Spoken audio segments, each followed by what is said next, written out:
Assalamualaikum warahmatullahi wabarakatuh. Perkenalkan, nama saya Aisyah. Saya mahasiswa Universitas Negeri Makassar. Saya dari kelas PKK Busana 01. Pada video sebelumnya saya sudah menjelaskan tentang apa pengertian filsafat dan sistematika bagian-bagian dari filsafat itu sendiri. Nah, pada video kali ini saya akan menjelaskan tentang pendekatan filsafat ilmu terkait pendekatan positivistik, pendekatan post-positivistik, pendekatan fenomenologik, dan pandangan dunia. Langsung saja di sini saya akan menjelaskan tentang pendekatan positivistik. Positivistik atau positivisme berasal dari bahasa Latin, yaitu positives atau ponere, yang berarti meletakkan. Nah, positivisme ini merupakan cara pandang untuk memahami suatu objek berdasarkan sains. Dalam filsafat, positivisme ini merupakan istilah untuk posisi filosofis yang menekankan aspek faktual pengetahuan, khususnya pengetahuan ilmiah. Nah, sehingga pendekatan positivistik ini lebih menekankan pada pengamatan secara langsung atau empiris, serta juga menggunakan penalaran metode induktif guna mendapatkan suatu kebenaran yang pasti. Dalam pendekatan positivistik ada 3 tahapan atau tingkatan cara berpikir positivistik, yaitu yang pertama tingkatan teologi, yang kedua itu tingkatan metafisik, dan yang ketiga adalah tingkatan positif. Nah, tingkatan teologi ini manusia percaya bahwa di belakang gejala-gejala alam terdapat kekuasaan yang mengatur fungsi dan gerak gejala-gejala tersebut. Kuasa ini dianggap sebagai makhluk yang memiliki rasio dan kehendak seperti manusia, tapi orang percaya bahwa mereka berada pada tingkatan yang lebih tinggi, begitu, dari makhluk-makhluk insan biasa. Nah, pada tahap ini terdapat 3 tahap lagi, yakni tahap animisme, ketika orang menganggap bahwa segala benda berjiwa.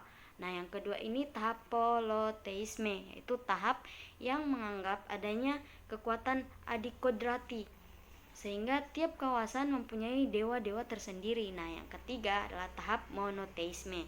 Di sini tahap yang mengganti dengan suatu tokoh atau kekuatan tertinggi atau disebut Tuhan. Lanjut yang kedua, yaitu tingkatan metafisik, di mana pada dasarnya tingkatan ini merupakan suatu variasi dari cara berpikir teologis, di mana Tuhan atau dewa-dewa digantikan dengan kekuatan-kekuatan abstrak, misalnya dengan istilah kekuatan alam.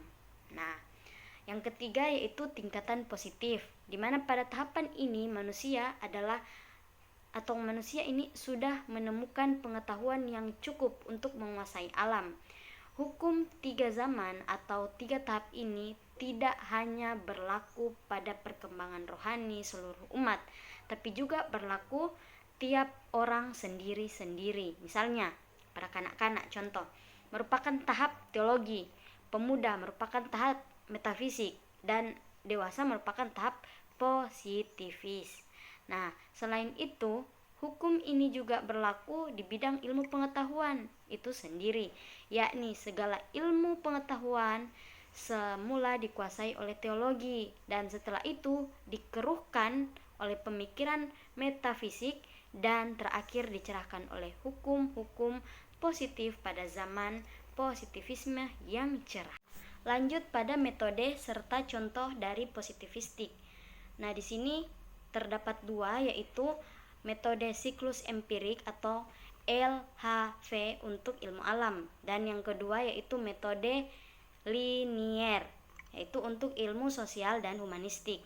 Baik, metode siklus empirik atau LHV yaitu untuk ilmu alam, di sini misalnya tekanan udara dan pengukurannya, ilmu falak dan sistem ilmu kedokteran dan lain-lain. Nah, contoh dalam memakai metode siklus empirik ini ialah pada pemuaian. Nah, pemuaian merupakan bertambahnya ukuran suatu benda karena pengaruh perubahan suatu suhu atau bertambahnya ukuran suatu benda karena menerima kalor. Nah, itu contohnya dari metode siklus empirik. Nah, sedangkan pada contoh memakai metode linear, yaitu ilmu sosial dan humanistik. Nah, pada kasus yang terjadi di Sragen, seorang polisi menilang seorang pengendara mobil.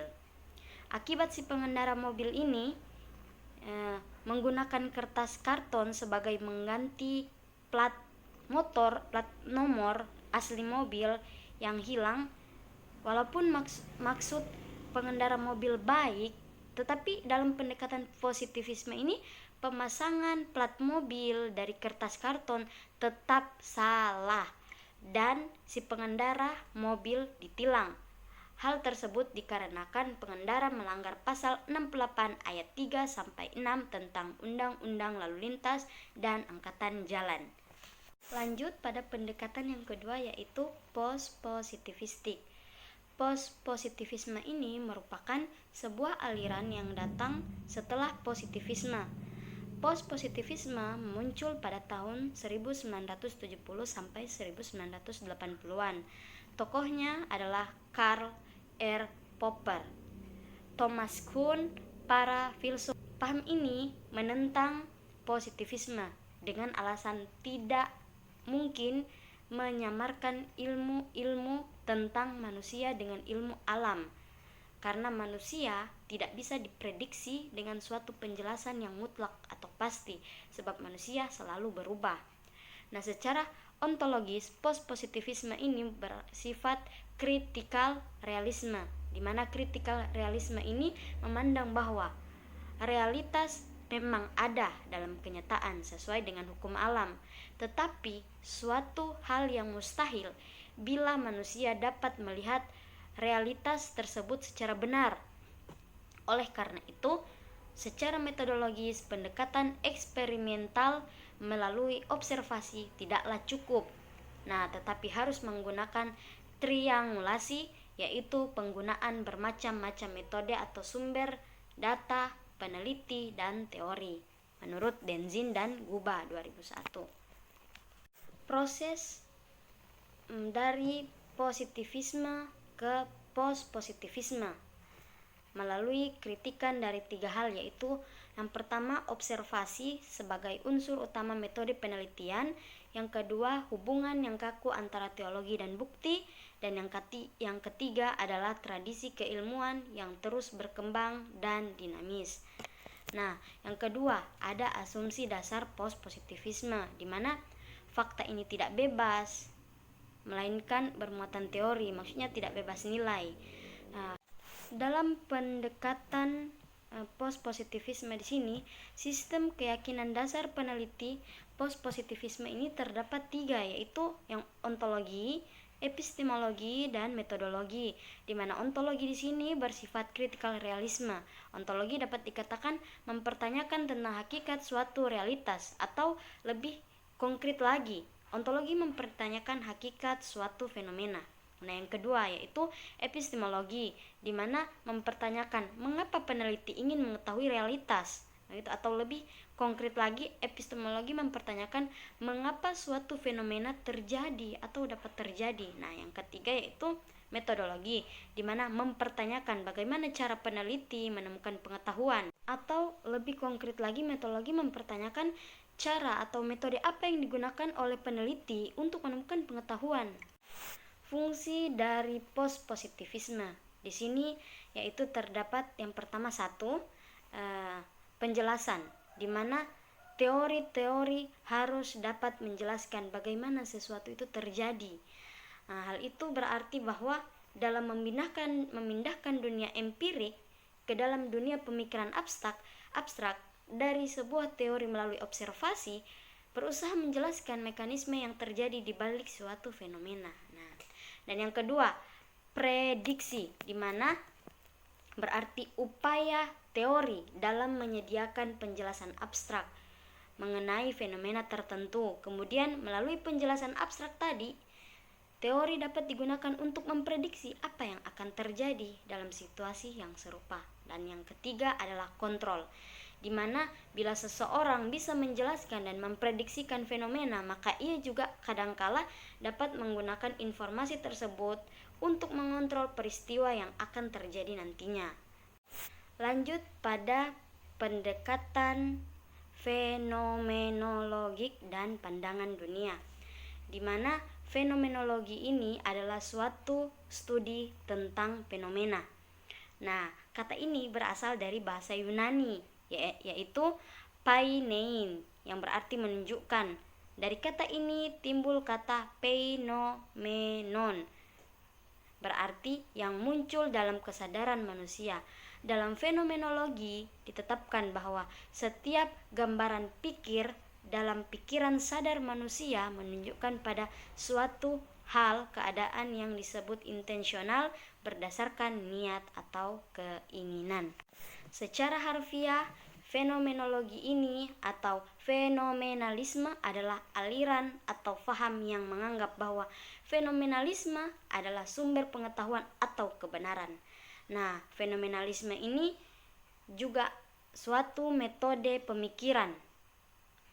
Fenomenologi ini merupakan sebuah aliran yang berpendapat bahwa hasrat yang kuat untuk mengerti yang sebenarnya dapat dicapai melalui pengamatan terhadap fenomena atau pertemuan kita dengan realita.